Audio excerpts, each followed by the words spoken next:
ಗಳಿಗೆ ಬಡ್ಡಿ ರಹಿತ ಸಾಲ ಕೊಡ್ತಿರೋದು ನಮಗೇನು ಭಾಳ ಸಂತೋಷ. ನೀವು ನೋಡಿಸ್ರಿ, ನಮಗೂ ಅಷ್ಟೇ ಕಷ್ಟದ ಕೆಲಸ ಆಗ್ಯದ, ಮಾಡ್ರಿ ಅನ್ನುವಂಥ ಮಾತನ್ನು ಮಾತಾಡ್ತಾ ಇಂಥ ದಿಶಾಬಲವಾಗುವಂಥ ಮಾತಾಡೋದು ಅವಶ್ಯ ಇಲ್ಲ ಅನ್ನುವಂಥ ಮಾತನ್ನು ಸೌದಿಯವರು ಹೇಳಿದ್ದಾರೆ.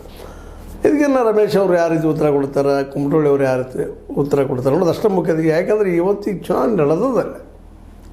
ಕೃಷ್ಣ ಸಹಕಾರ ಸಂಘದ ಸಕ್ಕರೆ ಶುಗರ್ ಫ್ಯಾಕ್ಟ್ರಿಯ ಚುನಾವಣೆ ನಡೆದದ. ಷೇರುದಾರರು ಮತ ಹಾಕ್ತಾ ಇದ್ದಾರೆ.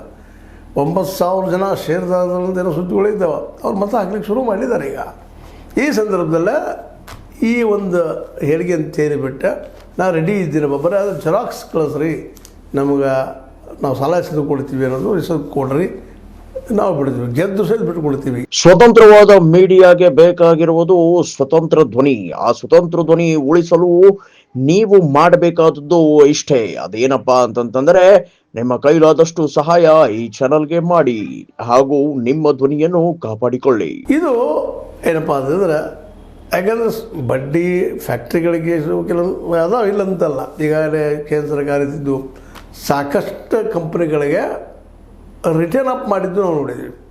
100,000 ಕೋಟಿ ರೂಪಾಯಿ ರಿಟರ್ನ್ ಅಪ್ ಮಾಡಿದ್ದು ನೋಡಿದ್ವಿ. ಅದಕ್ಕೇನಾದರೂ ರಮೇಶ್ ಮಾಡಿಸ್ಕೊಂಡ್ರೆ ಭಾಳ ಒಳ್ಳೇದಾಯಿತು.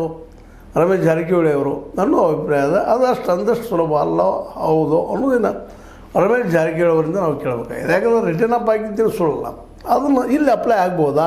ಯಾಕಂದ್ರೆ ಕೇಂದ್ರದ ಸಹಕಾರಿ ಮಿನಿಸ್ಟರ್ ಯಾರಪ್ಪ ಅಂದ್ರೆ ನಮ್ಮ ಶಾ ಅವರು. ಹೀಗಾಗಿ ಈ ಒಂದು ಶಾರ್ ಅವರು ಈ ನಮ್ಮ ಬಡ್ಡಿ ಸೂಟ್ ಬಿಡ್ತಾರ ಅನ್ನೋದು ಒಂದು ಪ್ರಶ್ನೆ ನೋಡೋಣ, ಚರ್ಚೆ ಆಗಲಿ. ಬಟ್ ಅದೆಲ್ಲ ನೆಲೆಗಟ್ಟಿನಲ್ಲಿ ನಾವು ಇವತ್ತೊಂದಿಷ್ಟು ನೋಡಬೇಕಾಗಿದೆ. 26 ಮುಗಿದು 28ಕ್ಕೆ ಡಿಕ್ಲೇರ್ ಆಗ್ತವೆ. ಇನ್ನೂ 4 ಸೀಟ್ಗಳು. ಯಾರು ಆಗ್ತಾರೆ ಯಾರಿಲ್ಲ. ಈಗಾಗಲೇ ನಾವು ಗೆದ್ದೀವಿ ಅಂತ ಹೇಳ್ಕೊಳ್ತಾರೆ ಅಷ್ಟೇ. ಈಗ ನಮ್ಮದು ಆಗ್ಯದ ಮೆಜಾರಿಟಿ ಅಂತೇಳಿ ನಮ್ಮ ಜಾರಕಿಹೊಳಿ ಸಹೋದರರ ಪ್ಯಾನಲ್ ಹೇಳ್ತಾ ಇದ್ದಾರೆ, ಅವರು ಹೇಳ್ತಾ ಇದ್ದಾರೆ. ಆದರೆ ಇನ್ನೂ 28ಕ್ಕೆ